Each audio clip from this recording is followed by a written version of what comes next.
You're listening to WeDeepen Media.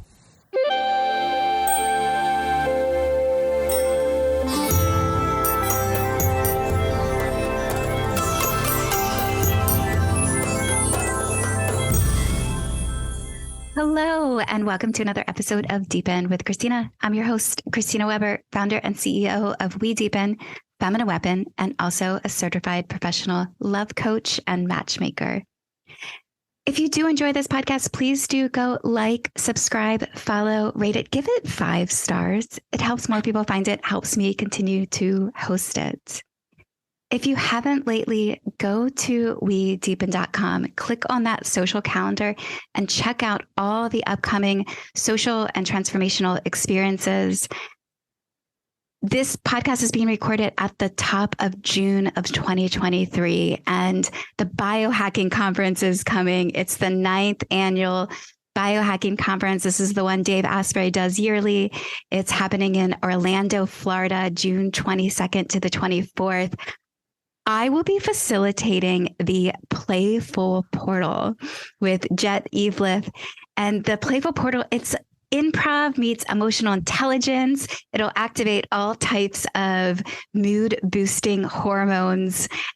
It was fun this weekend. I was out and about in Austin, Texas, and I ran into 2 guys at a restaurant who were at the Biohacking Conference last year in Los Angeles, and they met at the dating dojo and became friends. They weren't gay. They became friends.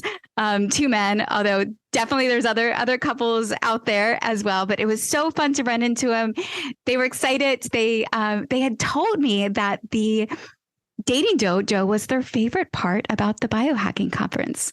So we're going to do it all again this year at the Playful Portal.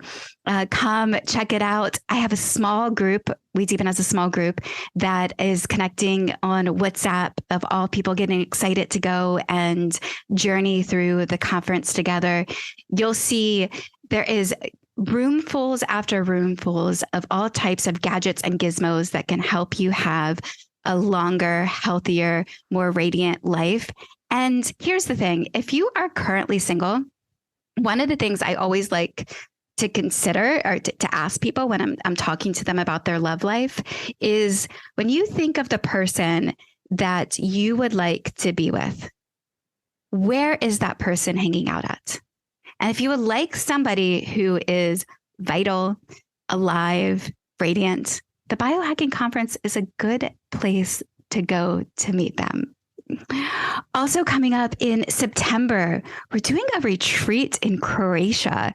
It's a singles retreat. I know it's interesting to say singles retreat, like who the fuck wants to go on a singles retreat? However, this is, think of it as a super yacht in Croatia, a beautiful place where we have 15 men and 15 women who we're curating for the experience, who all become comrades for each other's love lives. We're partnering with Aboutly, who they have developed a brain assessment, which you have an interview with a psychologist who will ask you introspective and work-related questions. That video gets submitted to 3 psychotherapists who will then assess the brain in 20 distinct categories. This isn't your personality. This is actually how your brain operates. And we're going to use that data to match you with other people on the boat. So you learn about your brain and how it's inputting information and making sense of that information, and then how you're submitting it out into the world. So how you're connecting with other people, because there's oftentimes our brains are unique to other brains. There's some things that humans are similar to each other, but it's almost that there's a lot of times that you're in a completely other reality of the way that you're absorbing information versus other people absorbing information. So to have this information about how your brain is working and how other people's brain are working helps us in coaching couples. It's helping us in the matchmaking industry. So we will be bringing that on this boat in Croatia, as well as Francesca Gentile, who is an expert in sacred sexuality and BDSM. She's one of my mentors, age 66. I only say that because to share her wealth of wisdom, of experience, is going to be with us on that boat in Croatia. So definitely check both of those out at WeDeepen.com. There's a lot of other experiences there. Also, the Relationship Renegades Higher Love Certification course. It's an evergreen course. You can take it on your own speed. And we've been getting lots of rave reviews about not only singles, but also people who are in relationship having all types of breakthroughs of how they're navigating their love life. Let's get into today. This is so exciting. So about 15 years ago, in a previous life, I was living in New York City, and I was developing a company around relationship network marketing. My mentor, Michelle Lanfranc at the time, and she'll always forever be a big sister, she had this big network of humans. Like, she knew everybody and anybody. And so we were working together to figure out how we make this a business of introducing people to another. It's funny, fast forward over, 15 years later, this is essentially what I'm doing, but in a new creation of love. But her and I flew to Aspen to launch Aspen Fashion Week. And there I met Harmonie. And we've stayed connected through, I think, shared interest, social media, of course, but shared interest. And recently, Harmonie was on Netflix has a new show, Jewish Matchmaking. And I kind of saw sprinkles that she was going to be on the show. And I watched it right away. I started texting her. I was watching it like, oh my gosh, you are so vulnerable and real. And I can relate to everything that you're saying. We're both in our early mid 40s and would love to be a mother. And we have a ton of dating experience. And not in that relationship or haven't, I haven't found or identified who the father of my child is. And it's a really tender, sensitive space to be in, because from the exterior lens of people looking into your life, you're like, I don't want them to feel sad for me. I'm happy as is, but this is something I desire. So to watch you, I'm talking to Harmonie in this moment, but to watch you put yourself out the way that you did, it was so beautiful, so inspirational, and to witness you in the journey and share in this journey. So thank you. And thank you for showing up to have this conversation with me. Oh my God. First of all, I just have tears in my eyes listening to you speak so beautifully. Thank you. It's such a full circle moment to be here with you. I mean, because the first thing that comes to mind is when I was in Aspen, living a life that is beautiful and grandiose in the sense of environment. And I was in a relationship then with somebody for, 2.5 years at that point, which we could not be more opposite. And I value the experience.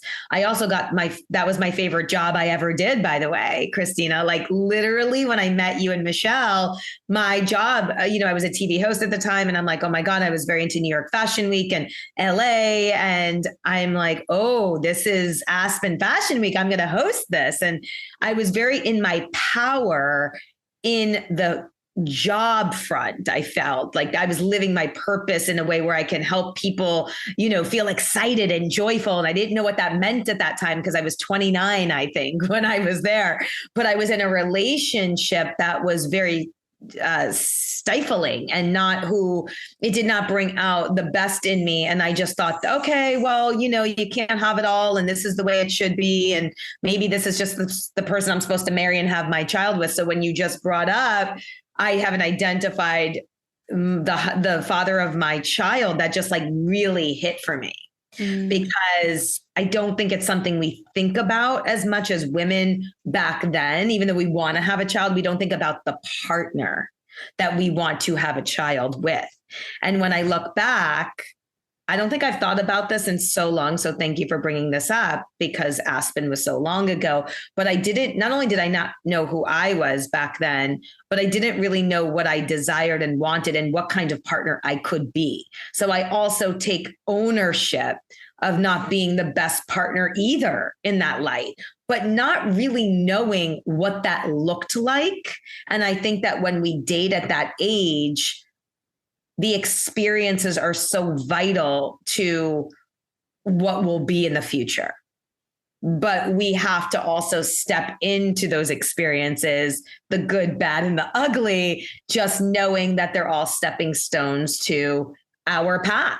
So thank you for also bringing that up, because I don't think I've thought about that relationship and who I was back then, which, by the way, has brought me all the way to the show now. Because if I look back and I really think about it, I'm like, I was always meant to be on this path. I was always meant to share my story and come to this moment in my life to help other women truly, truly feel like they could have it all, in the sense of what they desire from another human being and the love that they desire and that they are worthy.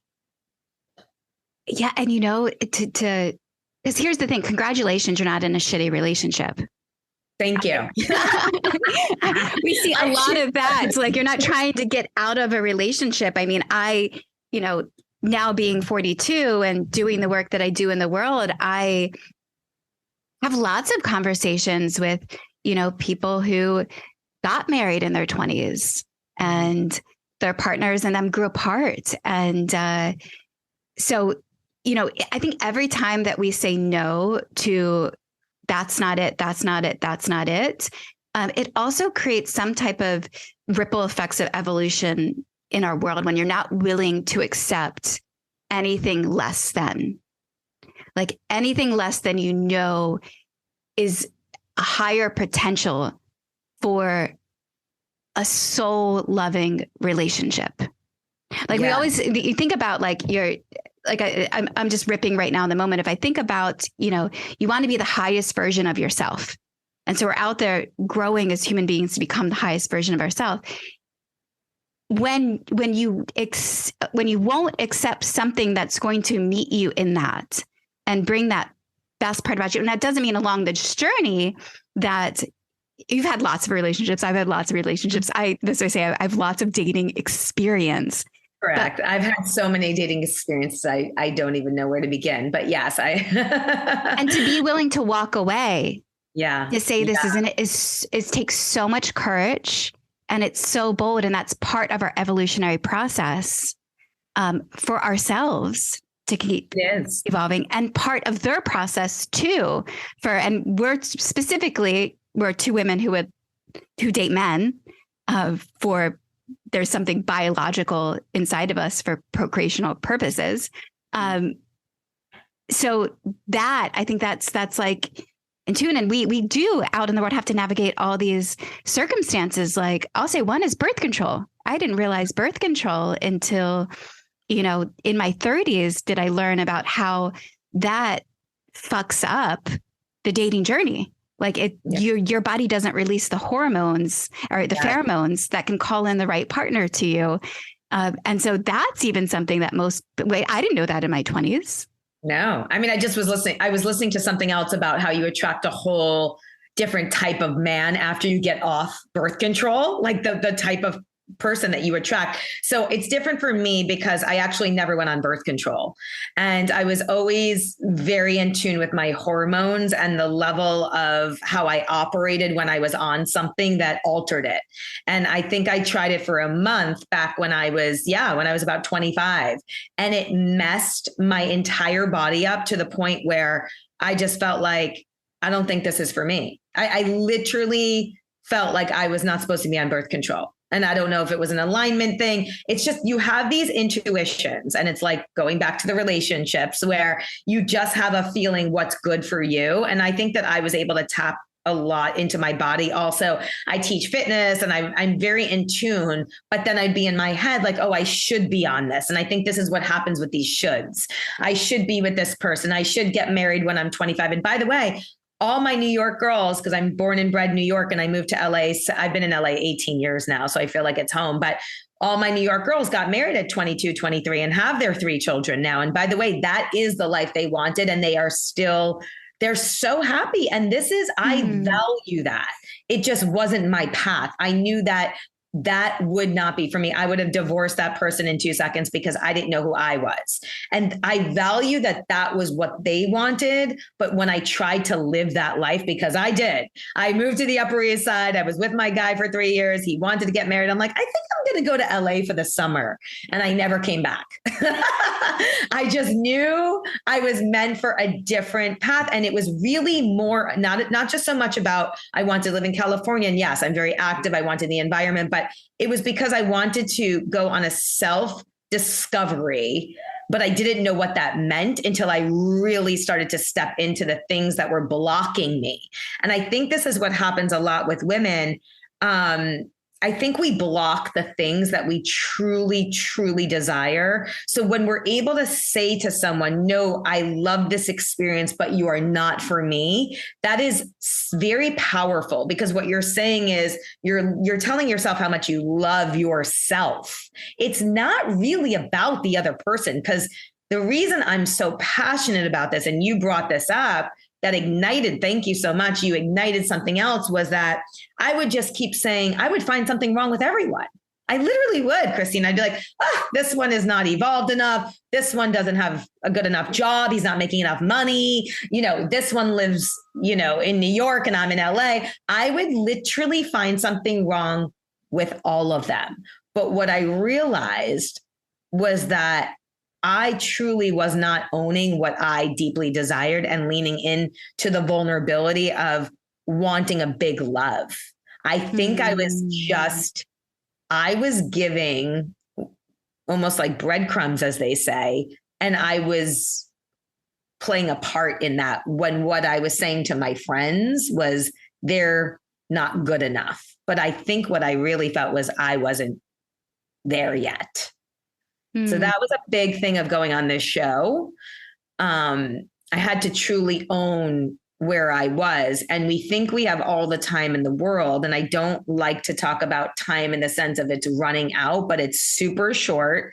And had I known what I knew back now that I knew back then, I probably would have, I have zero regrets with any dating experience, but I probably would have made motherhood a little bit more of a priority instead of feeling the time ticking now where I'm like, I have 1 or 2 years left to have a child.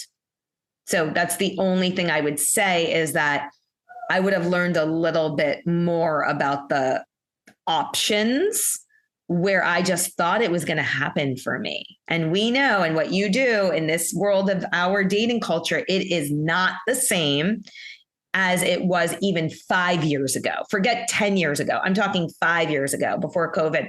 Nothing is the same. It is so difficult for us to find what we're looking for and own our truth, because we're scared of being rejected, or we're scared we're not going to have the thing. And we're also scared that time is running out. So that's kind of why I just said, fuck it, I'm going on this show. And if I'm going to do it, I'm going to say all the things, because in my dating life, I only said a quarter of the things. So when you say that you didn't know yourself, in that experience of, if you rewind and put yourself in that space, like what does that mean? Like, is it now that you can look back and you reflect on a moment that shows up?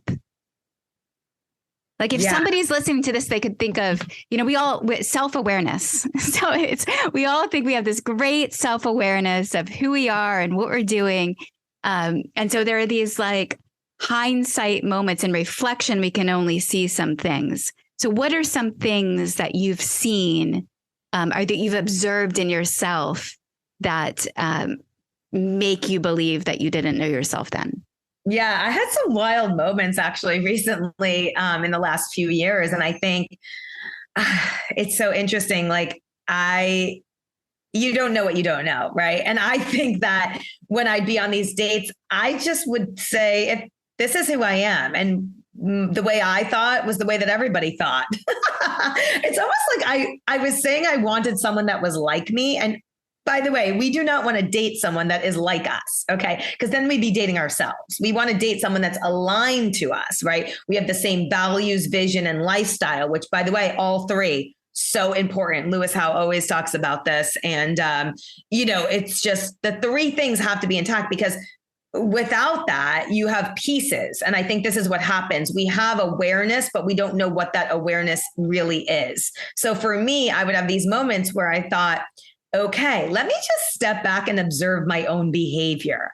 So that I would be on a date and I would actually stop myself in my head, not as I'm speaking, and I would listen to them and I would ask them questions to go deeper, where I used to only talk about myself because I needed to get what I wanted out.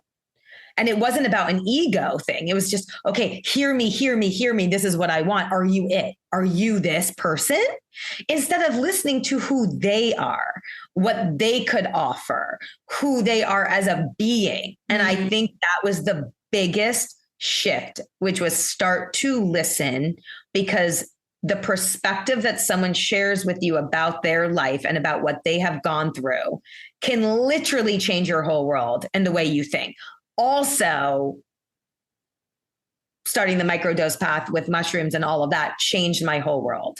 And it's because, I mean, I know probably a lot of people listening to your podcast know a lot about psychedelics, but for me, and I'm not a medical professional, I don't tell anybody to do anything that is not right for them. But for me, I felt that my heart was blocked. This was the biggest shift of self-awareness. You could be as self-aware as anyone under the sun, but when you have a heart that is not fully opened to love. And I was fully open to my friends. And if you ask any of my friends, they're like, oh my God, she is the most giving, thoughtful human. But I was not like that with men. And I know where it comes from. And we're not going to have that therapy session on this podcast, but it comes from my dad, the way I was raised. I love him dearly, but very hardcore upbringing, which many of us have. But the way I started to open my heart after I started microdosing was everything perspective wise started to shift for me. Everything started to open up, and they were small shifts. It wasn't like I had this aha moment, but I'd be on these dates, Christina, and they would say something where normally I'd be like, that's ridiculous. I don't think that's not anything like of something I would think of. And I'd sit there and I'd be like, oh, that is so interesting. Thank you for sharing that perspective. Now I see where you're coming from.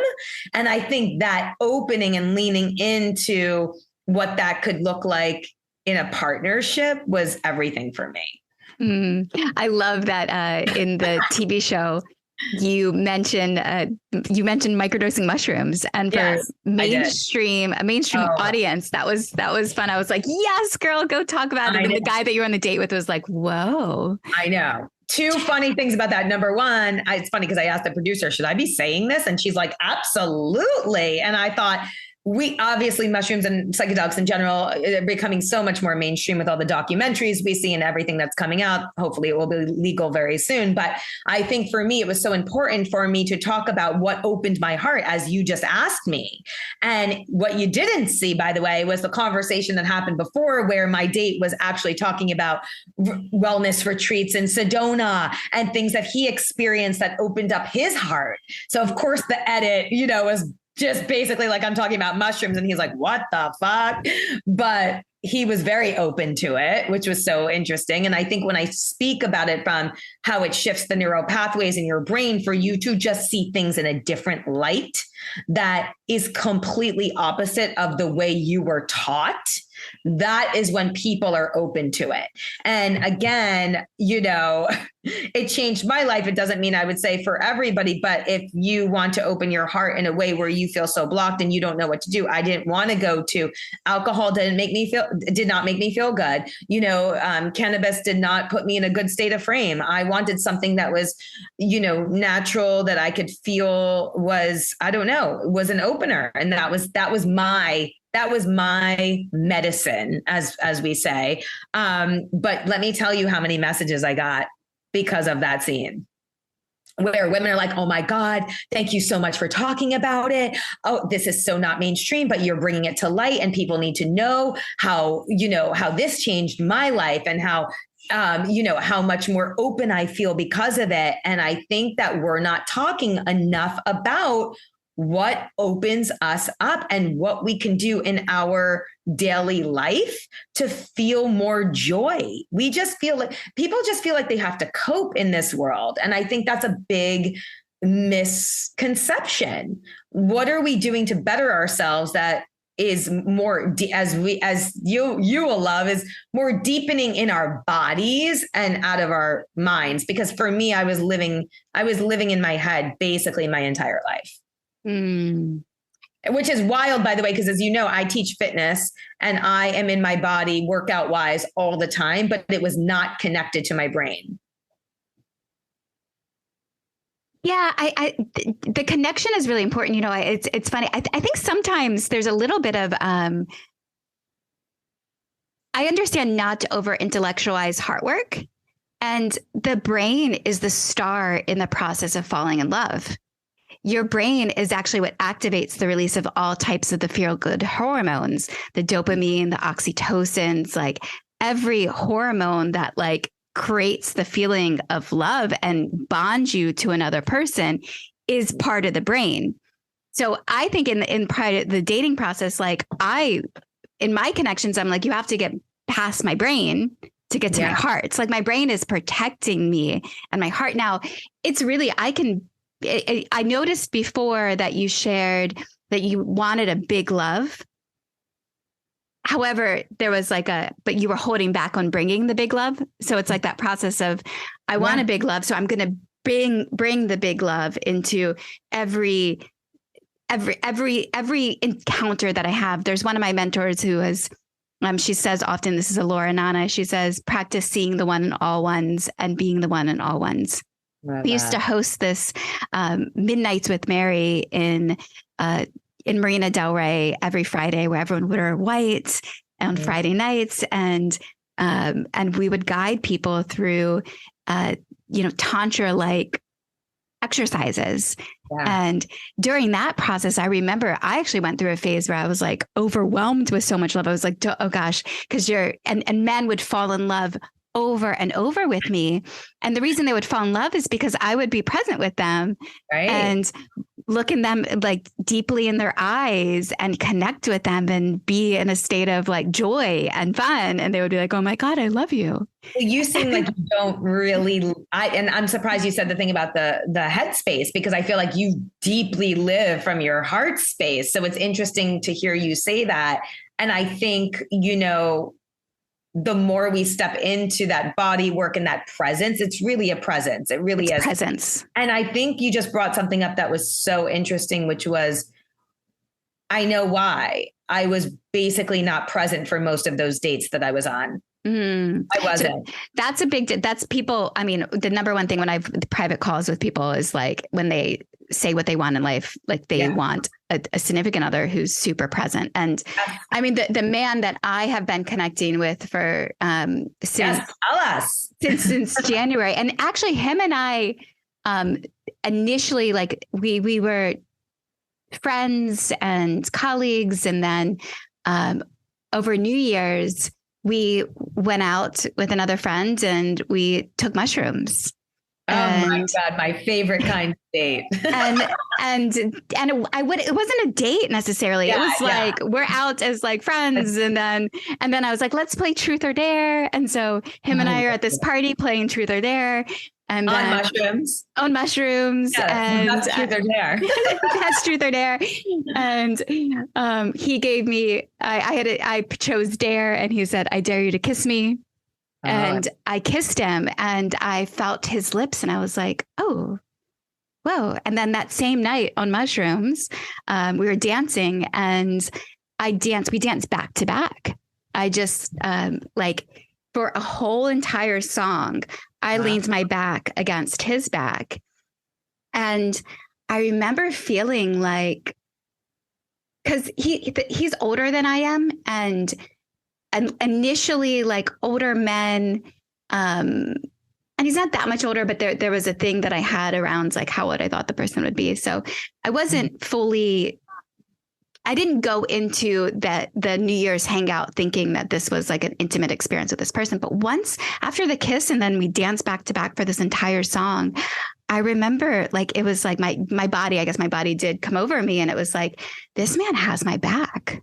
Literally. Yes, literally. Literally. Do you think it was the mushrooms, or do you think it was just the essence of your connection? Because obviously when you have mushrooms, your heart does really open and you feel things that are from the subconscious, right? I mean, that's what happens. Like all of those feelings you want to feel start to really rise up, and they kind of take over where you're not really thinking the way you would normally, because you're so present in your body.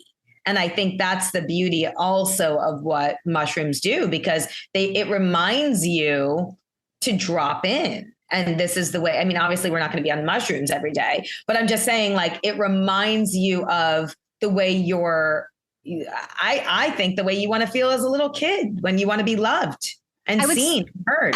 I would say all of the above. And we were playing. The play is the most important. Playing. I was recently talking to a woman, and she was sharing about how she felt that, you know, when she's dating, that she, there's a lot of this self-shaming around masculine and feminine energetics. What is going on with that right now? Right. It's having a moment. And I just feel like the opposite. I don't know. I'm so someone who like also just steps into like the little girl, like the feminine little girl that I am. And I like roles sometimes. Like I like a man to be a man. I come from an upbringing in New York where I was courted and the guy picked me up and we went to the amusement park and then they won me a stuffed animal. This is why I love stuffed animals. And like, they're all unicorns in my room. And clearly they showed this on the show, but it's like the things that lit me up as a little girl, and being a little girl made me the happiest. And why do we have to, I just feel like, suppress these parts of us because of, you know, the way we have to, I don't know. I don't get into politics at all, but I'm just saying the way the masculine and the feminine are looked at now in this today's modern world is so different, obviously, than the way we were brought up. And I just feel I go back more now to the way I was as a little girl. I think this is the shift for me too in my 40s. What brings me the most joy? And how do I want to be with my partner? And I like a man to take the lead because I lead my life so much as an independent. I tell you this in the best way possible, where I thought, I don't want to be this independent. I'm an independent woman. I own my business. I live alone. I do all these things by myself. I could do anything. So we could do anything. We're women. We do it all. We can literally do 25 things at once. Men cannot. They cannot multitask. They can do 2 things, maybe 1. Okay. I love them though. But I just step into this role where I'm like, no, I don't want to be so independent. I want to be a team. I want my guy to be a guy. I want him to win me a stuffed animal. Okay. I want him to open the door and take care of me, but I can also take care of myself. And the minute I leaned into that and started to own that I wanted that, I started to attract that more, because I really was just coming off, Christina, as this independent woman that doesn't need to be taken care of, which is the opposite of the way I feel. Yeah. Most people want to play. Like, I want to play. Wait, with this particular woman, when I was talking to her and she was feeling the shame around like, oh, when I'm going out on my dates, I think I'm too masculine and, you know, I'm coming for my job. And I just stopped. And it's like, before we go there, when's the last time you played? Yes. Like, when's the last time you enjoyed? And she contemplated it. It was hard to think of, because so that is, it's like, fuck masculine and feminine, these energetics. Just go back to play. Like, how did you like to play when you were a child?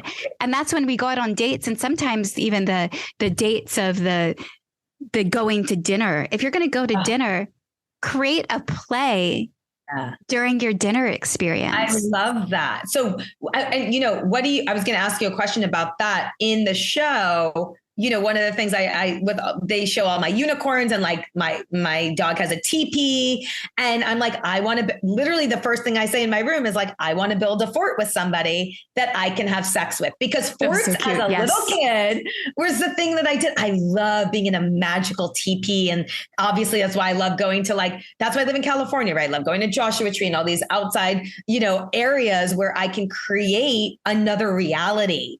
So when I would have boyfriends, by the way, over the years, I would literally build a fort with every one of them. By the way, the ones that wouldn't are definitely not my person, but they're like, let's do it tomorrow. I'm like, no, we're going to do it now. And I built one inside and I built one on my roof. And every single boyfriend was like obsessed with it because it brought them back to the play factor. And I think when I'm in that mode, and obviously we can't do that every moment of our life, we have to do adult things, but why can't we be an adult and then have the playful side of us come through in our relationships with our friends and things that we like to do? Like when I'm with my friends, we laugh and we play all the time. So why can't that be the thing when we're with somebody or attracting somebody? And I think when we come from that place, to your point, that's when we attract the full love. Because think about it. You're coming from that joyful, young, youthful feeling like as a kid, what did you love the most? And then that person is seeing you in that light. And maybe they can't drop in right away. That's okay. But can they drop in when they're kind of following your lead? Because that may not be the first thing that they think of. So I love that. And that is my MO. And by the way, in my 30s, I didn't feel like that. I did not bring that into my love life. I just now at this age, how old am I? Okay, so now I'm 45. So 45 is the age where I'm like, I'm going back to the way I felt as a child, just with sex. Well, if you think of, American culture doesn't celebrate play. I've heard even that recess, they're not even having recess every day for children anymore. I mean, I can imagine the children, they just went through the pandemic and it's laughed crazy. Playing with each other, and then now getting on tech devices. But that's like really what I've been getting into kink. Yeah. Okay. Wait, back to the thing I wanted to ask you is, how did you say to that woman, how do you offer someone who may not know what to do to play? What would you suggest that they do? Because not everybody knows how to bring that in like you do. Great question.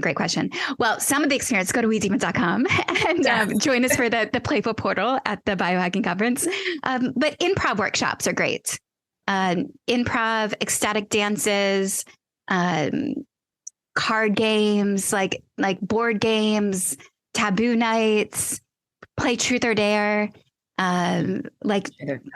throw that's play. Even we're seeing a big trend with adult play parties, which are sex. So adults play through sex. Now I tend to be a prude in my life at times. I can go through my different phases. But there are, we also lacking sex ed in our educational curriculums. And there's so much to discover on a sexual realm when you're willing to, whether you're comfortable going alone. I personally feel best when I have a partner to go and explore sexually. But people they want that deep connection and they want to learn sexuality. I know couples who have come together as as playmates or tantra partners.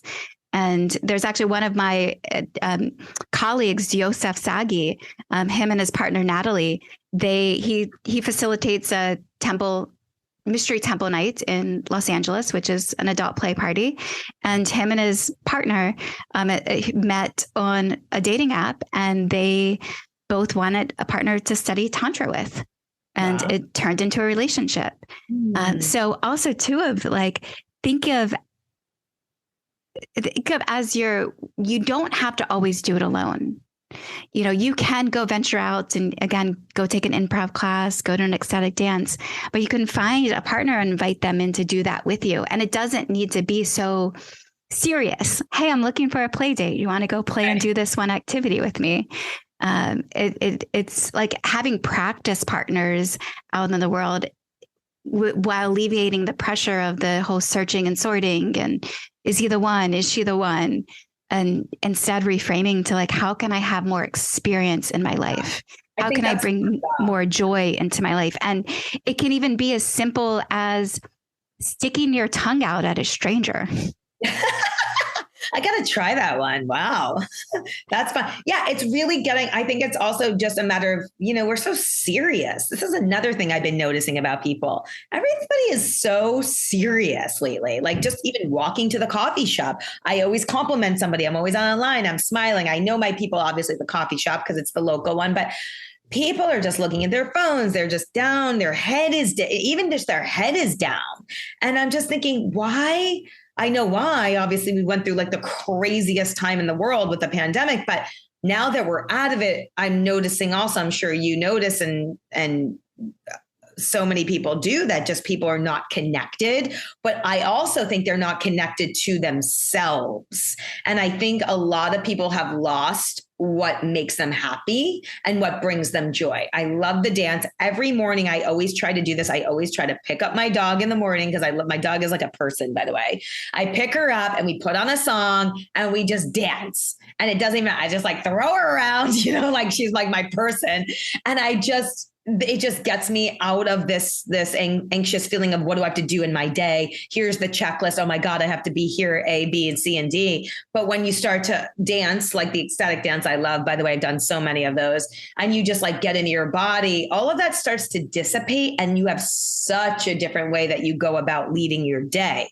Now, what I wanted to offer was how do we bring a little bit of that before we go on a date or before we go into an experience where we drop into our own heart and body. It's not about that. Are they going to be the one? I would go on every date. God, Christina, I would be like, I just don't want to really go. I don't really want to go. 5 minutes before, I would have to take a shot because I'm just like, I got to get loose before I go a little bit because I'm just feeling like this isn't the one. Before I even got there, before I even heard what he had to say, I was already out. I think a lot of this dating cycle happens when we get tired of trying to figure out who they are. Is this the one? I do it all the time. And then finally, I just thought, okay, maybe the issue is me. Why do I need something to make me feel altered in order to go into this when actually what I'm looking is something that's completely not altered, and I thought I'm avoiding what I actually want to step into. And I'm doing the same thing over and over again, as we know is insanity, expecting a different result. And every time I would leave that drink or dinner, I'd feel the same way. This isn't it. This isn't it. This isn't it. I think I made the decision 5 minutes into the conversation without really getting to know who that person was. And obviously we know when something's not for us, but I was so quick to make these moments because I think I was just avoiding really, really trying to find the fullness of myself. And I think the show was something that just opened me up to Harmonie. It's not working. Like if this really what you're doing is not working. And if you're gonna actually do the thing you say, which is try to find the love that you want, you have to become that. And that is why I did the show, because not only did I have to put it all out there, but I thought I was a voice for women who felt the exact same way, where we suppress all of our feelings and the things that we truly want, and we dumb it down. And we don't really own that part of our heart. We don't, because we protect ourselves. And as you said before, it's our protection mechanism that holds us back from fully going all in. So I know that's not everybody. There are people that do go all in right away. But for someone like me, who's very guarded, and you're going to have to do a lot in order to get to this. What is that about? I needed to open up and be like, you know what? Here I am. This is who I am. Do you love it? Great. If it's not for you, great. Thank you. I will move along. But I was just, I don't know. I was feeling like I had to do something different. So that's kind of where I was with the process. And I think when we do become very aware of our patterns, our patterns creep up and the universe will keep giving you the same person until you stop that pattern. It will give it to you in a different package over and over and over and over and over again. So I'm so excited to tell you this. Tell me. WeDeepen has expanded. I now do private matchmaking, or how I share it now is I'm an intuitive matchmaker. And we began designing experiences in new ways to introduce people. I don't want to, as a matchmaker, and I never have, give somebody's number to somebody and say, okay, go call them. I think you guys should go have coffee or tea. You guys should just meet. That's not my MO. More of what we do is I consider myself more of a relationship midwife.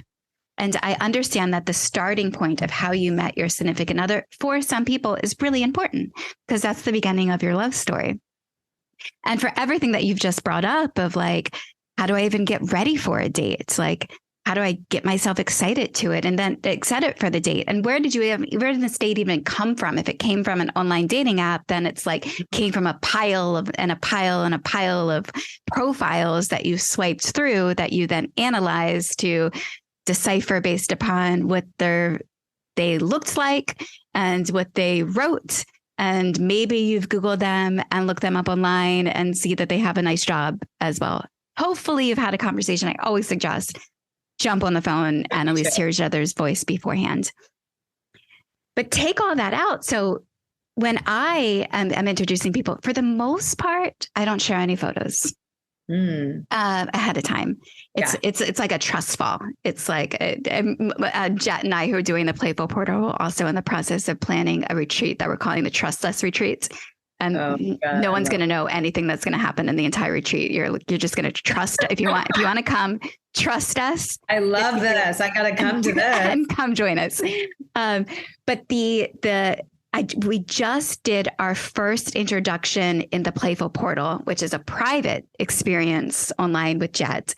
And we've also done one in the Mythic Dimension, but that one was amazing as well. I talk about that one on a different episode of this podcast with Laura Nana. It's like episode 70 something. It's called Mythic Dimension. You can go find that episode. Right. But 2 nights ago, we introduced a man and a woman in the Playful Portal, and they hadn't seen each other ahead of time. I just had an instinct. I just had a knowing that they would get along. They met over Zoom, although they both live in Los Angeles. They both would love to create a family and are both available. Initially, I had this date planned, and she got herself into a situation with another man. So she postponed it, called it off. A month later, she was ready. I checked back in with a guy, and he said, hey, I'll do this, but only if there's a clear line. I've highly respected that. He said, only if there's a clear line to her heart. A clear line to her heart, because before he exited out because she was. He said that. He said, yep, right. So checked in, I'll make sure, clear line, great. And we bring them in. It's a 60-minute online Zoom experience. We bring them in one by one to out of the waiting room to just ground in with each of them separately, then send them back. They're to dress as though they're going to hang out with their best friend and be comfortable. Love it. And when they came back in, they had their cameras off. We did a grounding exercise. Jet facilitated this. She did a beautiful grounding exercise with music playing and drop them in. Then they turned their cameras on. And when they turned their cameras on, we had, what is it? I think it's a Sam Smith song. Say something, I'm giving up on you. She played that song first. They didn't say a word, and she facilitated them, grounding in and seeing each other for the first time. And it was so beautiful because that song, it was such an interesting song choice because you can feel nearly everything as you're seeing this person for the first time say something, I'm giving up on you. I was like, wow, this is such an interesting song choice that she chose because it's bringing up all of your previous relational experiences. Oh, absolutely. When you've said goodbye and now you're in this space where you're seeing someone for the first time, and both of them got emotional. So they're meeting, they're making eye contact for the first time. There's this emotion happening and then the laughing happening, and she'll guide, like, if you want to be more dropped in your heart, feel free to put your hand over your chest. If you want to surrender to the moment, put your hands up. My camera is off the entire time. Jet turns her camera off at this moment in time. So they're only seeing each other. And as being a witness of this experience of two people seeing each other in this deep, poetic, heart-opening way for the first time, I was so giddy. It was like almost that I was in this like state of high of seeing these like love molecules or energetics like beaming. I remember I was like running around my house with my computer, knowing that like I shouldn't show anybody this moment, but like wanting to see if I could find somebody to be like, oh my God, you have to see what's happening right now. So did they have chemistry? That's the $1 million question. Fucking amazing chemistry. Attraction, because that's the biggest part too. I mean, I know that could deepen the attraction of that process, but like, also, there has to be that, okay, am I attracted to this human? Yes, all of that was there. Oh my goodness. So are they dating? This was 2 nights ago. We we bring them together into a WhatsApp group afterwards. And I will, I create that WhatsApp group to continue supporting them throughout their journey.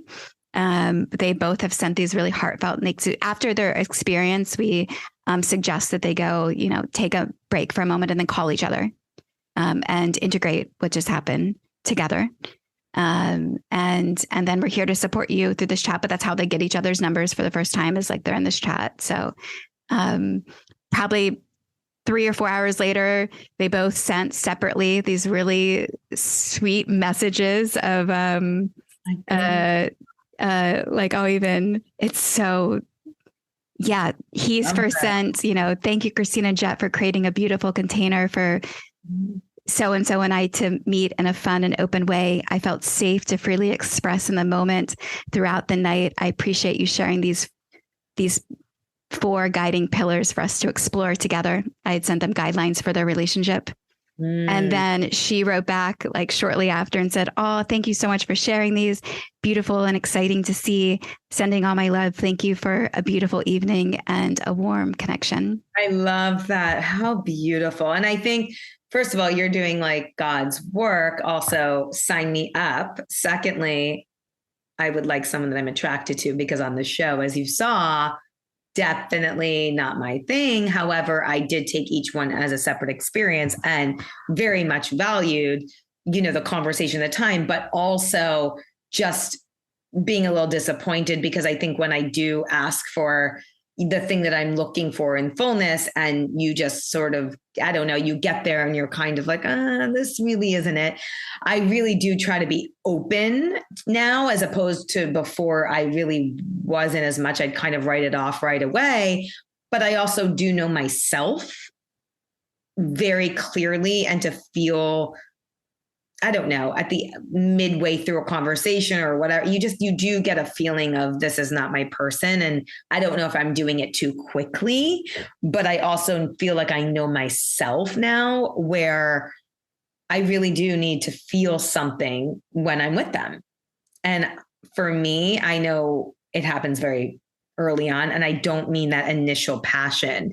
I just mean there is a feeling of, do I want to get to know this person better, because it's making me feel giddy inside, which is very rare. Well, I brought that up because as you were speaking, I was like, you know what? I think I could, I think I could find someone for this. And with you launching your podcast, Life with Harmony, I'm like, I'm going to set her, I'm going to propose her to meet somebody in the Playful Portal or the Mythic Dimension. Okay. And then we can recap it on the podcast. Oh my God, that would be amazing. And I just know that my heart was the most open when I started to do a lot of these emotional intelligence courses. Like when I first started my journey, which was like 5 years ago, when I just thought, okay, you have got to do something different. And so when I started going into these workshops and into these different, modalities, it really opened me. But then what I would notice is, I don't know, maybe a few months after this is just human nature. You'd kind of go back a little bit more into your shell, because in the moment you're so open because someone's guiding you, like you'd be the guide. And then when you're left to your own devices sometimes, and you go back into the date. And what I noticed was what I said earlier, I wasn't going into each one being fully present as if it was new. I was just thinking, okay, great. This is another dating app experience, to your point. And I just said, great, this is just like another mediocre. And that is the word I used, because I was feeling it was very not that they were mediocre, that just the level of connection and the date was so mediocre because I was treating it as just another thing to do.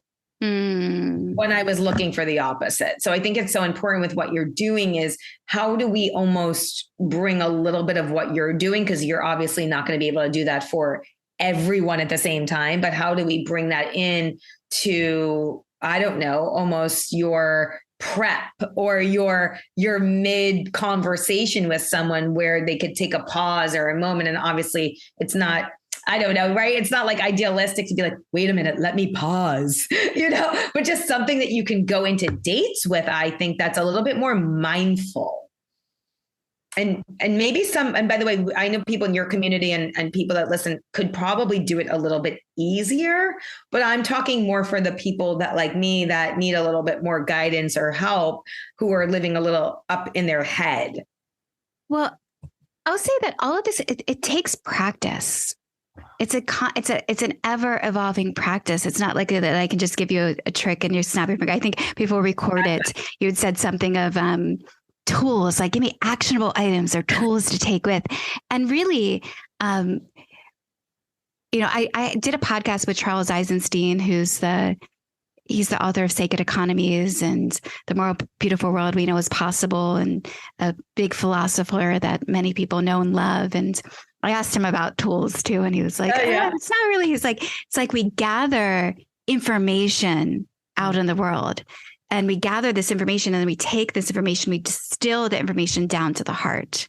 And then it gets into the heart, and then it even moves down to the gut. And as it moves down to the gut, then we end up being able to move more quickly from like gut instinct in every moment as things are happening. So it's all a practice. And from a practice standpoint, you're in Los Angeles. We have lots of DWC experience, and we're going to keep evolving. So there's so many experiences that you can go to be amongst people and to be amongst facilitators that are guiding these types of activations in a group.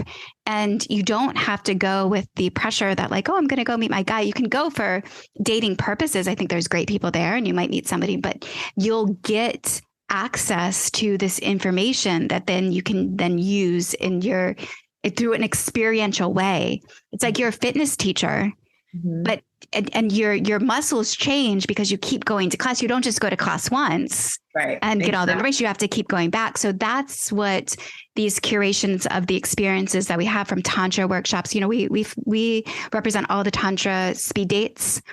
So if you were to go to a Tantra speed date, I don't know if your person is going to be at a Tantra speed date. Many people come to me like, I just don't think my significant other would go to a Tantra speed date. Right. And I'm like, great.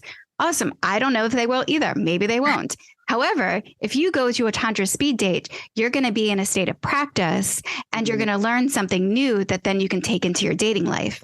And for the most part, Dr. Avron Rice, I've had him on my podcast a couple of times. He's the author of a book, Hidden in Plain Sight, How Men's Fears of Women Are Shaping Their Intimate Relationships. And I got to read that one. Yeah, it's actually most people don't even realize that men are, from a young age are from childhood have this fear inside of them of telling their truth. They've been so shamed for telling their truth about situations because women, we have such high standards for men. And so when we continue to doll them and criticize them, that they develop this like, fuck, I'm not going to say anything. Like, and they just suppress it. They're just taught to. I mean, they even say that I don't know if the reason that men say less, there's studies that show men will say less on a daily basis than women. I don't know if men say less because they have less to say. They may just say less because women are, we're more bold and we have more to say. I don't think it's that. I think they're actually suppressing feelings. So funny. I know, because I always say to like any guy I'm dating, like, I just want them to say more, like all the time. I mean, obviously you don't have to say as much as I do because I'm a sharer. I'm an over communicator. That's who I am. That's who I've always been. And I'm like, why aren't they saying enough? Like, well, here's what happened. Yeah. So, if you go back to childhood, and if you think of when we played at recess, generally the girls would gather and they would play communal activities, house, dolls. We would nurse, doctor, we'd play together in a communal way. The boys would go out on the field and they would kick a ball around and they would score. They would be, they wouldn't be communicating the way that we were communicating.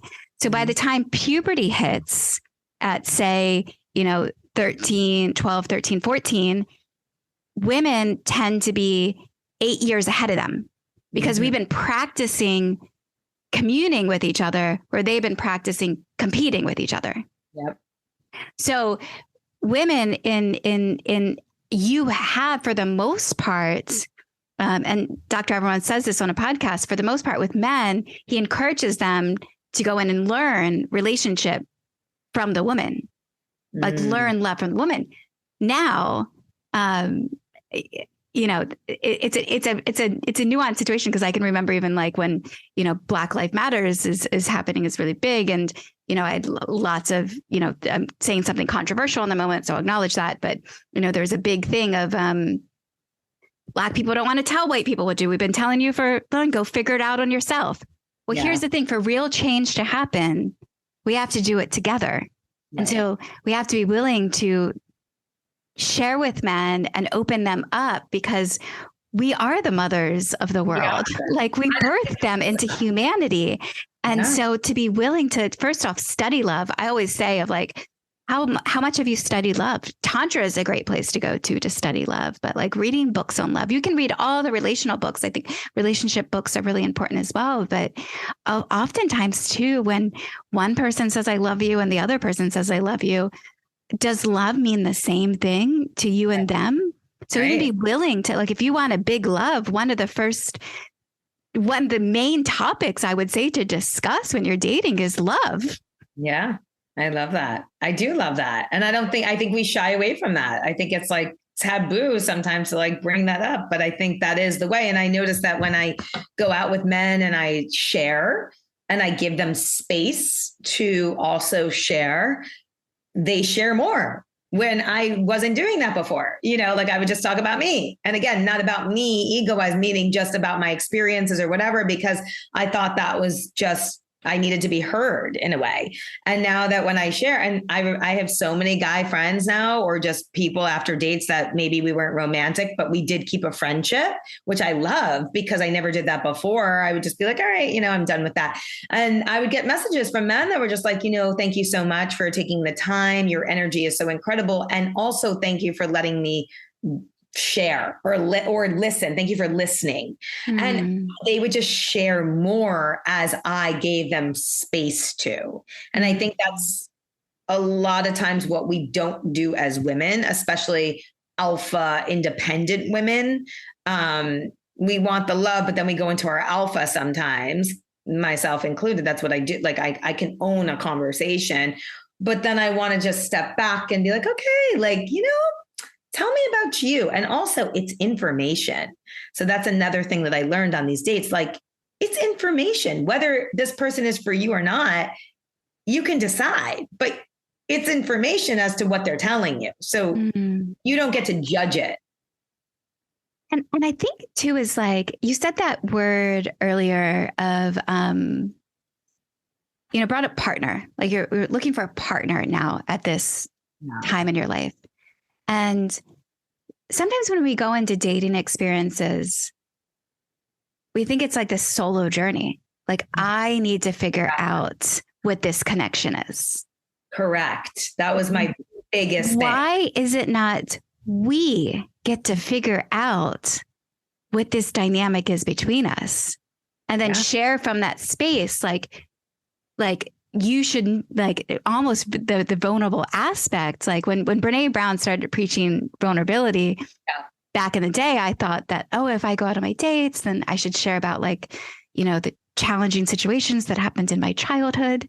And then now it's actually real time in the moment of what's happening for you. And then invite that person into that experience to like both be scientists together about what's happening. Because the idea is not to do it on your own. That's why we want to get into partnerships, so we don't have to do it alone. So why, you know, anytime something comes up, like, share it. Obviously you're not going to blame the person. Those 4 pillars of a conscious relationship that I had sent the couple, look, I'm already identifying them as a couple. The pair that met in the Playful Portal is no attachment to outcome. Growth comes first. Both parties agree to own their own shit. All feelings are welcome and no internal process is condemned. And the relationship is a place to practice love.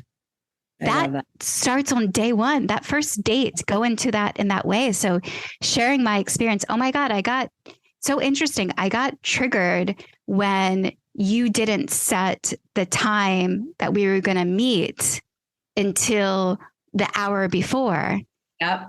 And it brought up all this anxiety. And I started to think, you must not be the one, because my guy wouldn't do that. Which literally is every single thing that a guy does wrong that we think is wrong. That's not aligned to the expectation that we have. So first of all, those pillars are incredible, but let's be real. Not everybody feels like they can go in like that. So it is a practice, because you can say you don't have you're not attached to the outcome, but you really are. Because if you're looking for a partner, you're saying to yourself, I'm already setting this up as if this is going to be my person. So how do you shift out of that? So my biggest hangup was my expectations were so high. And I don't mean you have to meet A, B, and C. It was more expectations of what is this going to be, which means I was attached to the outcome. So a big shift for me, especially after doing mushrooms, was, can you just be present in the moment, collect the information in a beautiful light, right? Because you're seeing another human being, and then leaving with a feeling rather than the outcome.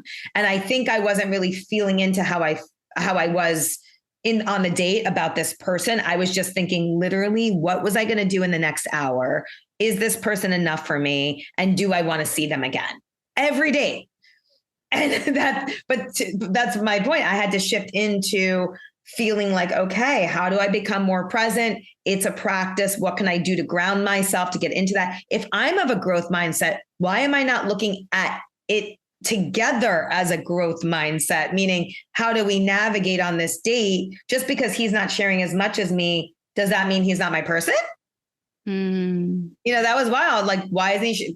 He can't be my person because he doesn't communicate or text me back when I would text, because I will text you right away. And I don't mean ongoing, just meaning I will get back to you in a timely manner. Why are you not texting me hours later? That's not my guy. I mean, anything. We women, as women, we expect them to be the way we are in the world. They have no clue what's happening.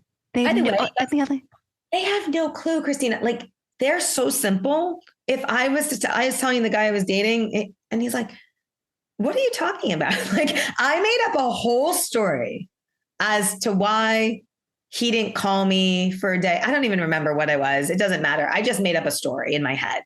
And then when I explained that story, he was like, I don't know what the fuck you're talking about. And he's like, actually, I was just in that moment, I was in a meeting, whatever it was. I mean, it was the dumbest thing. But we do that because in romantic relationships, our biggest fears and our biggest anxious moments come up because we are being vulnerable to another with lending our heart out or sharing our heart, however you want to say it. When we're in friendships, it is not that way. We just are free and we feel lovey and it's a flow. But where all our shit comes up is when we are with another human being that we feel we are giving part of our heart to. And it's scary. And it's scary for people that don't know how to, again, the tools that don't know how to activate that part of themselves. But because all of the work you're doing is also bringing men and women closer to doing that, like doing what you said together. How could we come together to do this? Not you're not doing A, B, and C, and I feel this because of that, because that's what we do. We kind of weaponize. I mean, we really point out the things that are not working for us, but we're also not taking accountability about our part in that. Like I had to acknowledge I didn't call that person back for 2 days. Well, how did that make him feel? It was just about the way he made me feel. And I'm like, oh my God, I get to own that. I wasn't being forthright, but I expect that from them. You know what I mean? So it's really just looking at your own shit. Yeah. Yeah. And I'll say is, that vulnerable process of sharing the full experience of you. Sometimes I label it as like the Christina experience, like take your name and put it like you're a whole unique experience. And when you let somebody in and share what's happening to you, it's fascinating to them. They're like, whoa. And especially when you're not blaming them for what's happening. I had a moment this week in my connection, my relationship, and it's a new connection where I consider us, we're pre-commitments. We're in a pre-commitment stage where we're exploring. I like that pre-commitment. Yeah. And it's a bit, ambiguous and what started to come up for me was like, because to be ambiguous can be harmful when it gets to a state once time has passed and you're in the exploration and you're liking the person and you're not quite sure where it's going. And him and I have, we have we're an unexpected connection. He's out of a marriage, 2 teenage children, didn't come in it with a desire to have more children. I have never been married, would love to have that experience this lifetime and to create family. And so we came into it with different times and spaces in our life, but there's something that keeps pulling us together and we really like each other. But for that reason, we've kept it a little ambiguous. And that's what I've noticed recently for me, it makes the coming and going when we spend time together jarring for me.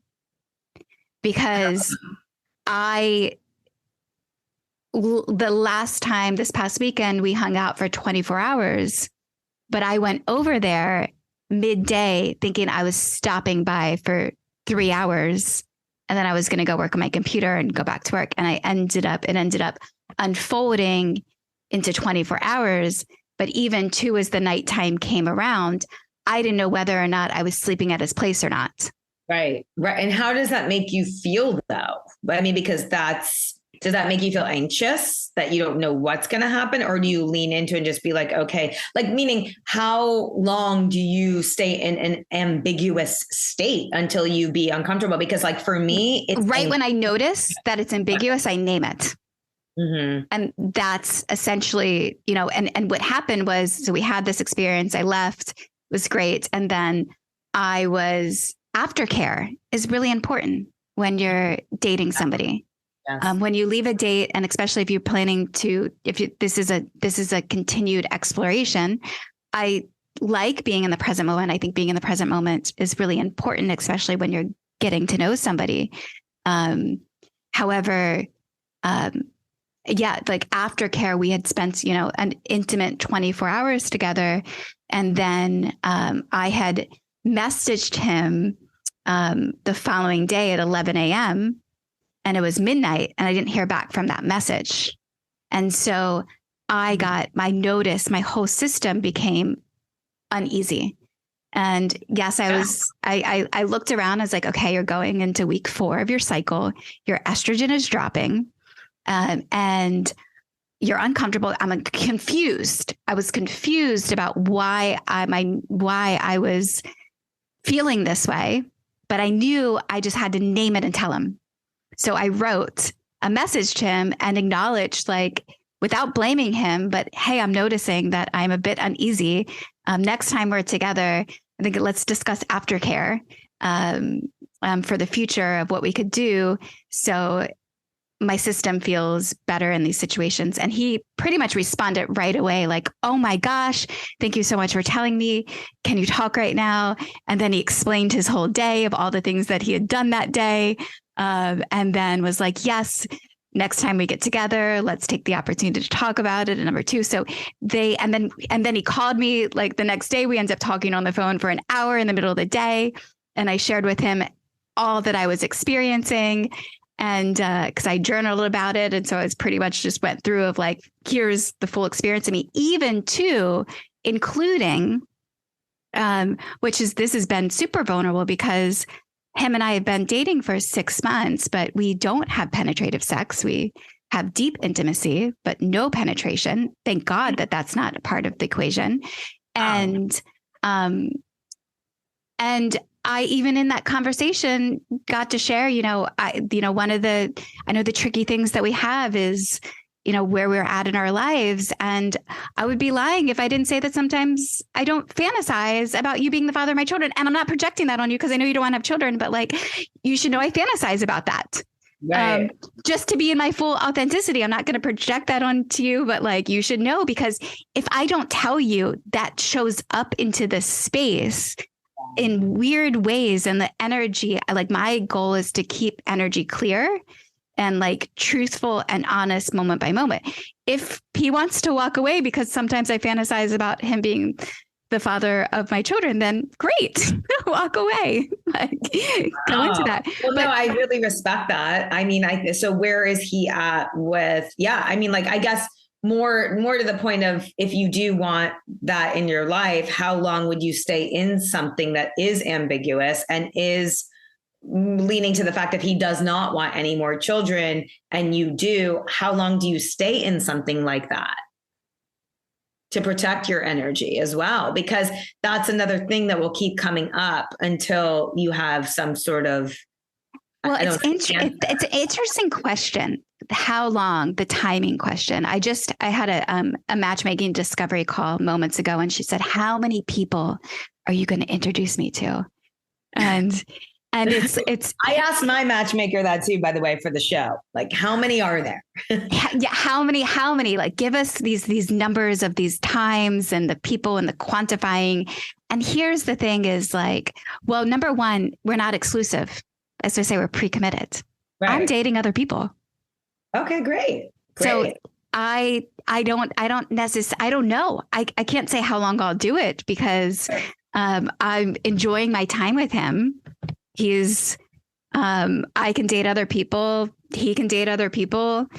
We keep choosing to come back together and see each other again. I have full autonomy. I can go sleep with somebody else if I want to sleep with them. That's fine. He could do whatever he wants. And partly we're able to do that because we're not sleeping with each other. I was going to say, you're not sleeping together, so that doesn't matter. Yeah, so it doesn't matter. I have a guy flying in next week who I'm going out with him. I have another guy that after, yesterday had a 2.5-hour conversation with, who's like, oh, I want to have children. And I'm in the same situation as you, but dating a woman who does want to have children. My friend, it's funny. My friend Pam, I remember when she was like, she's married with her kids. One is, I think one's like 9 or 10 and one's younger. But anyway, when she was dating her husband now, before they were engaged and they were just dating, and then she was dating this other like very hot hockey player, like gorgeous, and they met in Vegas and he really liked her. I mean, they were dating for a while. But anyway, there's something that just always stuck with me because she just kept it open. And she would just say she really wanted to get married and have kids, though. That was just, she owned it. All of it. But she just started dating both of them. Nobody was coming forward yet, like fully, right? Because it was new. It was like 3 months in or 2 months in. I don't remember. And she just said, let the best man win, like literally and I just never forgot that. I don't know why, because she said, I can just do all of the things to put it out there, but let whoever's meant to come forward for me and be my husband and the father of my children come through. And that the guy that she was dating, that was very serious, but he also came out of a very long relationship. I think it was like 9 or 10 years, didn't have a kid, but the girl wanted one. He wanted kids, but he was older. Older. He didn't know. He wasn't sure. And then he met my friend and that was it. And now they just live this like beautiful life. But I just remember her saying, just let the best man win, because I feel like that sometimes, where if I don't keep it open, I'm not going to know. But I also don't like being so open, because I don't like being distracted by so many things at once. And I think that's where I got tripped up with the dating apps. That's why they don't work for me. They really don't. Because there's too much, and I know how to sift through, but I don't also want to be doing that. Yeah. I really believe in like what's going to come through where my energy is on point, where I'm giving my best, because I feel like when I'm giving my best, I attract differently. I do. When I'm doing just this swiping, it just really, I do attract mediocre connections, I say, because I'm not really in it. And I think that we do know. I think there are these gut intuitions. Now, whether we pay attention to them is up to us. I think that's the biggest thing when we're dating in this society is, what are we paying attention to? Yes, we hear about red flags and green flags, but what are we actually doing in our dating life where we are having more discernment and agency over the things that we really want? Because we could say all the things to our friends. And let me tell you, I have these conversations with my friends, and what happens? They say that, oh, I'm not going to do this anymore. My pattern is, and they go right back to it. I've done it. I know, but it's just, people go right back to the thing that they're used to. And it could be the most uncomfortable thing, by the way. It could be somebody that's a narcissist and they're bringing in another narcissist, but that's what they're used to. And they're like, I'm never going to be with another one again. And I just think we have to start listening to our beautiful intuition that we have. Obviously, it has to come with practice, and like all the work you're doing really couples that, but we have to truly want to be a better partner in order to have a great partnership and really own the things that we want. So you brought up something like with this relationship, you're at a different point. But for me, the minute I'm dating somebody now and they are not, and I usually know before because I do get on the phone, but it's hard to just talk about everything because some guys are like, am I being interviewed? I'm like, you're actually not being interviewed, but I just need the information. Like, this is who I am. Like, do you want to have kids and get married? Because if you don't want a child, we don't actually need to go out. Because there are other guys, by the way, Christina, that I've gone out with that I didn't have that conversation. And then I found that out and I'm like, why am I here? I wasted why am I here? Because for me, I just learned that I do need to ask the hard things in the beginning. And that's not everybody's style. And I don't tell everybody to do that. But when the matchmaker told me not to bring that up on the show, the first conversation, I'm like, that's not who I am, because it naturally comes up. I'm not interviewing them at all, by the way. I give them space and they're like, oh, my last relationship was blah, blah, blah. Oh, okay. Well, are you open to getting married? Do you want to have a child? It comes up right away for me. And I don't mean the first sentence. I just mean it comes up in the first date.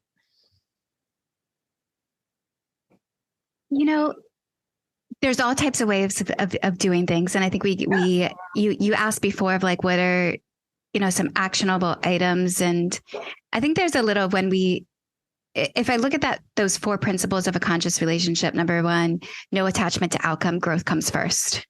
So if growth comes first in our, dating experiences, relationship experiences, even when you're in that relationship, growth is coming first. And so when you set up a date, it's like where is growth going to happen here? What do I want to learn from this experience? And what do I want to practice in this experience? Do I want to practice maintaining eye contact for longer than normal? I love that. Do I want to practice doing something different than I did before? Now, it's actually interesting that you would start that out in your as the first things that you need to know. I would actually challenge you. And I'm going to challenge you in a sense. I actually think what you really want to know that someone is going to be willing to love big. Yeah. More than the other things. Like put that stuff aside. You primarily, that's why you're currently single at this moment, is because you want someone who's going to love big, and you want that big love to lead to marriage and a baby. That's very true.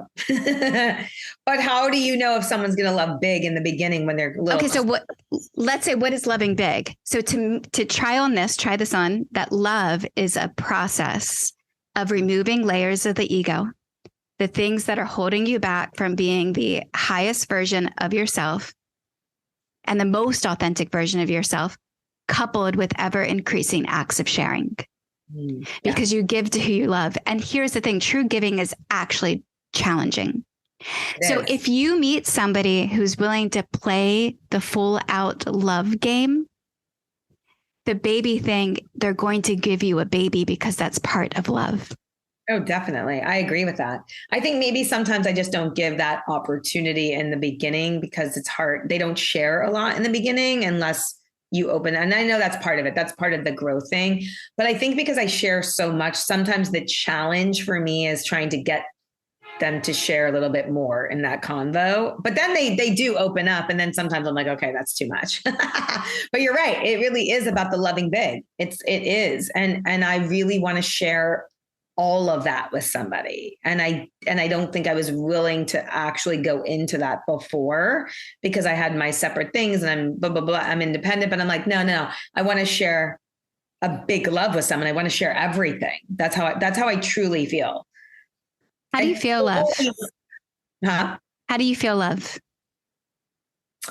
You mean like my love language? No, just, yeah. When's the last time you felt you're like, this feels like big love?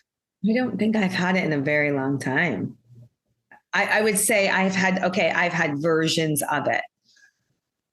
Nothing compares to my first love. I mean, I don't care how old I was, but I was with him for 4 years and nothing. And then maybe that's also because I didn't have any other experiences to compare it to. But I mean, it was the fullness of it. And I think I always feel I'm best friends with the person. That's my best love. I've been in relationships where I haven't been and I have been, and it is night and day for me. I have to be best friends with them. That is like my MO. I love playing and just feeling that someone has my back and I have theirs. And I think in the last few years of dating, it was very conditional. I feel it wasn't full. They'd be there in moments, or I wouldn't, or also on me, I wouldn't reach out in moments when I needed someone. I just expected them to be there. So yeah, I think it's just this learning process of really letting somebody fully in and fully really wanting to see you, but also you have to give that back. I think it was one-sided for a little bit, but I will say when I feel like held and just where I don't know, when I could be on a couch with someone for hours and hours and just like be with them and nothing else matters, that is my feeling of a full love. I can't explain it. Like you're communicating, you're being heard, you're being seen, you're having sex, like you're passionate, but you're cuddling and just, I don't know. And just nothing exists for a minute outside of that feeling I haven't felt in so long. And the person I did feel like that, like a while back, was only really about, that like passion in a way, like it wasn't full. I can't explain it. But anyway, I'm just looking for that person that will be open to really loving big, as we said from the beginning. And I think it's rare and it's hard to find people that are that open these days. So yes. You can bring that romance into every date and start that process off. I remember this is because similar to you, I think that the similar is I want that big love too. Like I want to really be in that practice of love and do relational work with a significant other and go sexually explore and open myself and discover all of life. And I started to, it's interesting that this connection that I'm having is still going, because in the beginning he was like nothing long-term. We broke through that 3 months ago and repaired that. But also in that early connection, he's like, I brought up love and he said, yeah, but like the universal love that's the type of love that'll play. And I was like, okay, you can bring the he said, not romantic, like universal. And I was like, okay, you can do the universal love, but I want romance. So I'll bring the romance. Interesting. I think I back a little now that you said that though. I do feel like the romance lacks a little bit in today's society. Like I need the romance, and a few people that I've dated lately, I don't feel like it's there.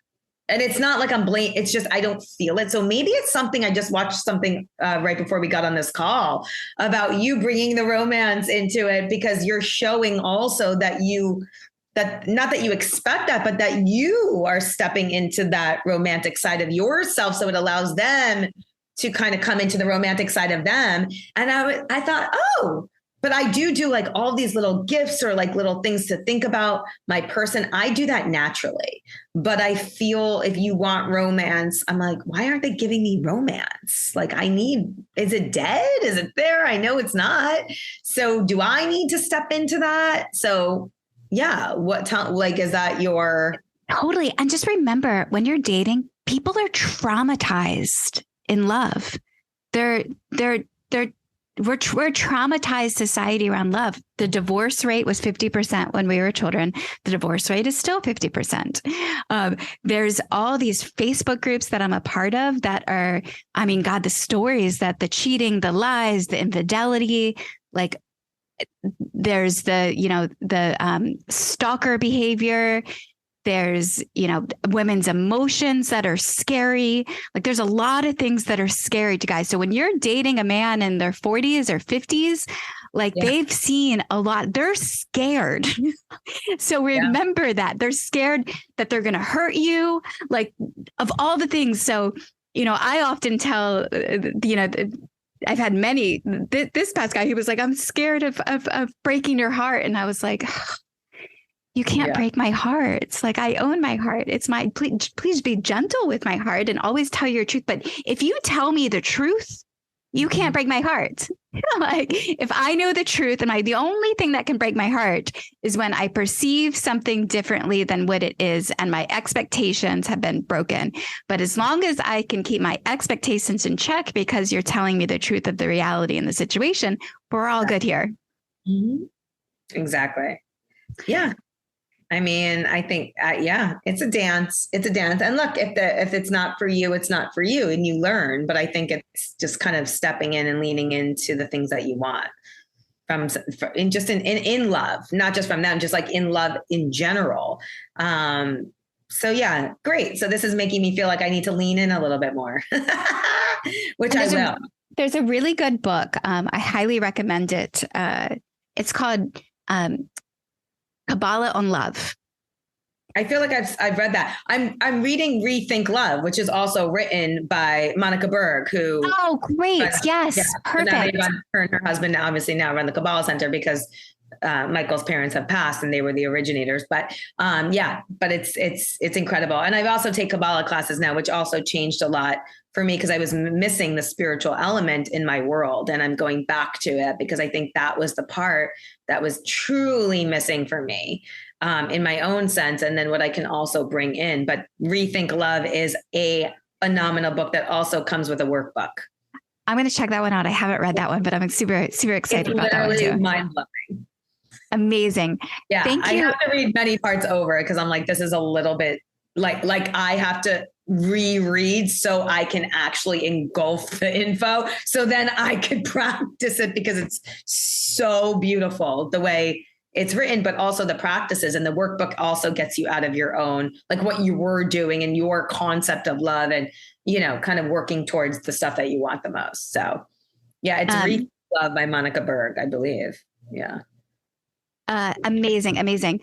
My housemates have started vacuuming outside. So I think it's a good time. Oh, there we go. I heard the vacuum stop. I was like, no, don't vacuum right now. I know. Recording. I have like the LA, like the water people, like drilling pipes outside for 6 weeks now. So that's going to be good.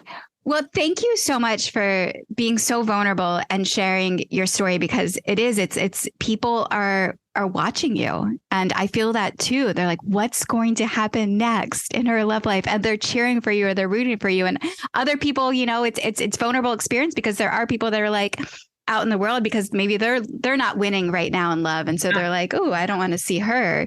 We've all had that experience, like a friend.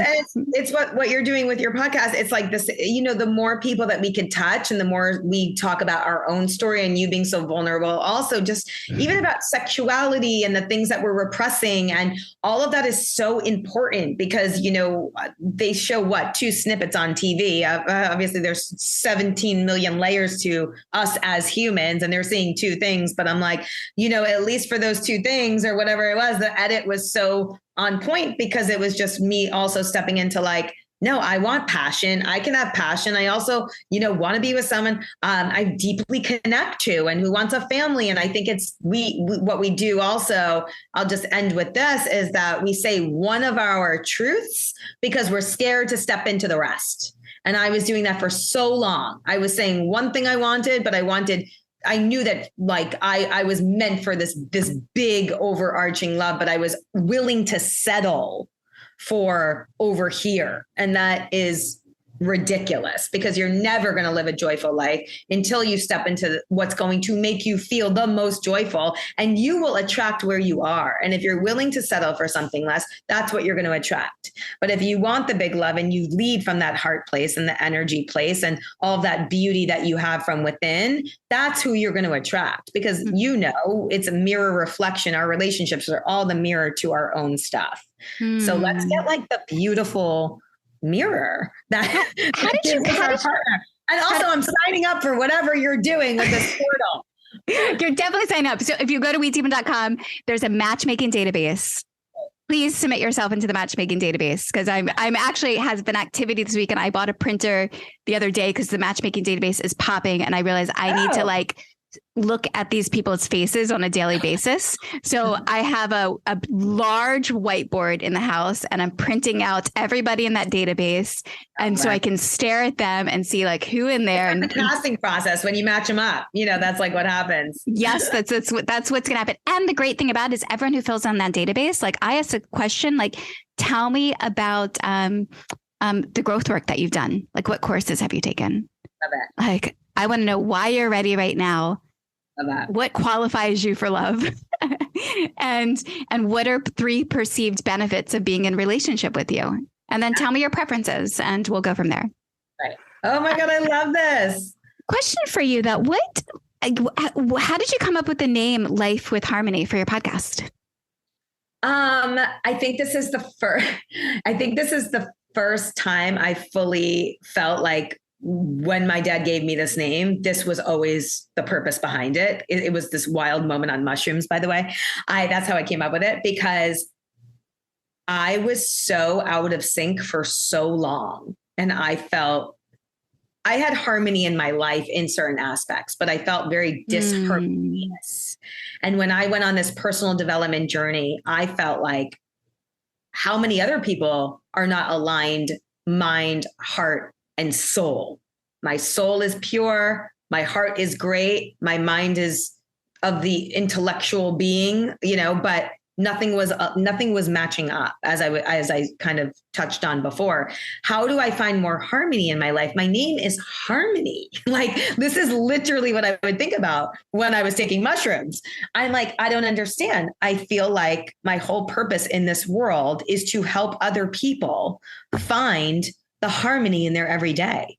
And that is how I came up with it. It was Life with Harmony. Of course, it had to be my name because I was given this name to help and inspire other people to find their truth, but to speak their truth, but to really find the peace within. I did not feel peaceful for so long. And I felt this was the perfect way to bring in other experts and modalities and tools and whatever that looks like, whatever that may be, to help other people feel heard and seen and feel harmony in their being. And that's how I came up with it. I love that. I can see this and the podcast is going to be amazing. I'm excited. I can already feel it. The first people on the podcast. We're going to talk about all the things. I'm so excited. And if you're not, if the name, because it hasn't released yet, if the name isn't confirmed, and alternatively, I thought of as you were speaking, I thought of Big Love with Harmonie. Oh, I love that. I love that too. Because there's so much, I feel like, big love that's going to come from that. And that is, of all the things that you've said that you wanted, the husband and the child and the marriage, like it's big love that I see radiating from you and what you're putting out into the world. I love that. Juicy. Thank you for that. I really appreciate all of your wisdom, but just also having the ability to see what is within in another, but knowing it's there and it needs a little bit of holding. I'll say holding, and cradling in a good way, right? In order for us to sort of open. And by the way, lastly, I have so much more work to do on myself.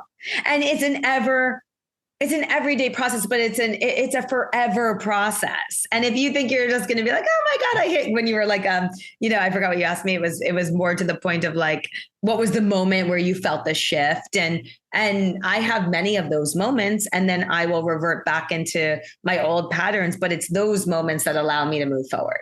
And it's those moments that allow me to know there is a bigger process for me, and there's more work to do. And you can do that with someone else. You don't have to do it alone. And just because you have more work to do does not mean that you are not going to have your person. And I don't love that, that saying when they're like, oh, well, you have to be complete until you find your person. No, you can be in such a beautiful place where you're so self-aware and you meet that person that you attract and you grow, like you said, together. And I think that's always the best kind of love. I really do. Because we're never going to be ready. Let's be real. We're never going to be ready for anything. And you just have to step into it. Also, it took me 5 years to do this podcast, just so you know. So I was holding myself back, and it's like anything. You think you have all the time, and it was holding. And I'm like, this is the moment. This is the moment where I get to lean in. And maybe it was the show opening me up, but I had so much self-doubt around it. Who's going to listen? What if what I have to say doesn't resonate? Who am I to lead others? I'm like, are you kidding? This is what I was born to do. I was just so scared to step into it, of my own fear of being worthy, which goes back to the big love. So here we are, stepping into it all. Thank you so much for this beautiful combo. You're welcome. And too, it's like a podcast is, when I launch my podcast and when I'm working with someone who's launching a podcast, I always tell them, like, stay away from the analytics for a bit of time. Like, I know. Who even cares? Just record. And also too, is that, to have an experience where you're able to share an hour straight conversation with one person would typically take a whole type of orchestration. And so even if 60 people listen to an episode, it's like, that's like, to get 60 people in a room to listen to you for an hour, like, it used to take a lot of work to do that. So nowadays, I remember my mentor in the space said, Harmonie, if one person listens, you did your job. If 7 people the next week listen, that's 7 people that you have beautifully affected in that day. So I will stay away from that, because that's the thing that will probably like deter me if I'm like, oh, there's one person every week. But it really is putting your voice into the world and truly helping and inspiring people to literally get out of the place that they feel stuck in. That is just, and how I know that I'm meant to do this. And I don't know if I'm sure you do, because the work that you do, it's the same thing. I am the listener. So I know it's going to work, because I'm going to listen to the things that I was seeking. So I am my own listener. It's not like I'm giving information about something I don't know about. It's literally like, holy shit, I'm stuck in A, B, and C. How do I get out of it? Please help me. And all of the things that I learned along the way. And also every day I have questions. So every day I'm seeking things like, I didn't know we're going to have to do a whole other episode about what you told me before, which we'll tease it, which is you talking about going to a hypnotist to help you get out of the anxious thought process when you do date about motherhood. Mm-hmm. And I thought that was wild. I'm like, I got to hear all about this process, because I think there's not one date that I go on that I don't think, can this guy be the mother? Yeah, maybe it could be both. Can this guy be the father of my child? And I do go in like that. So the anxious stuff is real, but it's how you react and it's how you it's really how you process it. It is how you process everything in order for you to kind of get out of that state of mind back into the present body, especially if you're not great at meditation, like I am not, which is most people. Let's be real. Yeah. Yeah. And sharing that process with the other person. One of my favorite things is too, and typically in private sessions, somebody will share with me about what they're experiencing relationally. And I'm like, why don't you tell him? And they're like, how would I tell him? And then I just speak back to them what they just told me. And I'm like, I'll role play. I'll tell them like you. And then I love the role play, by the way. And I role play what they just said. And they're like, wow, that was so good. I'm like, all I did was take everything that you just said and say it back. Yes.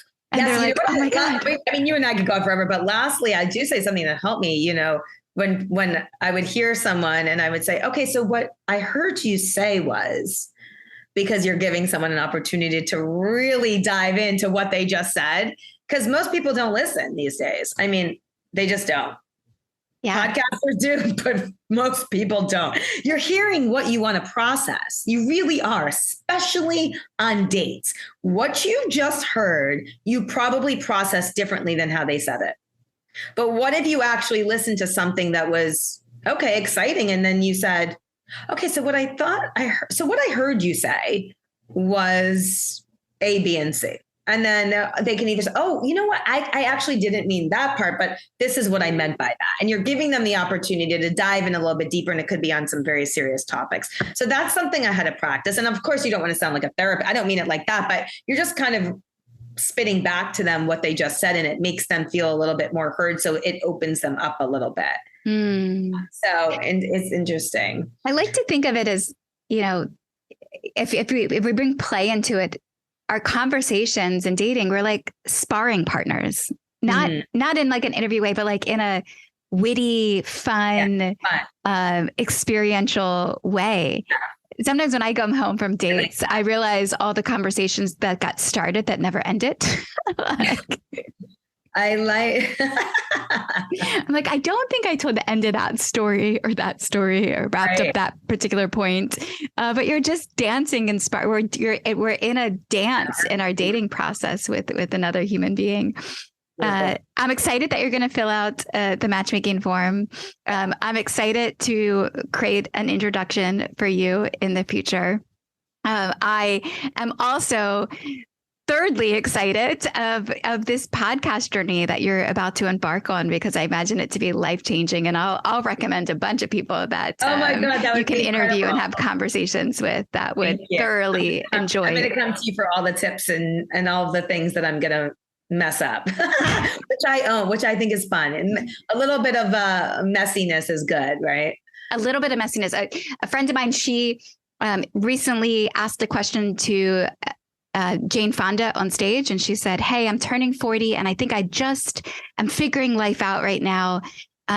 So with you, what was it when did you figure out life? And Jane Fonda laughed and she was like, well, you're way ahead of me if you figured it out at 40. I think it's like I'm 60, like at 62, I started to think I got a grasp on what's happening in this world. Oh my God. I love her so much. She just lives from such a joyous place. I just adore her. Everything she says. It's true. It's true. And there's no rhyme, reason, timeline, or any moment that you should be doing something. I think that is like the biggest takeaway. I was obsessed with time. I was obsessed with it. By A, B, and C, you have to be somewhere. And the minute you think, I think it was Aaron Darty, he just talked about this. The minute you think it's timeless, you stop focusing. You literally do not focus on time and where you should be at a certain point. That's when you will start to live fully.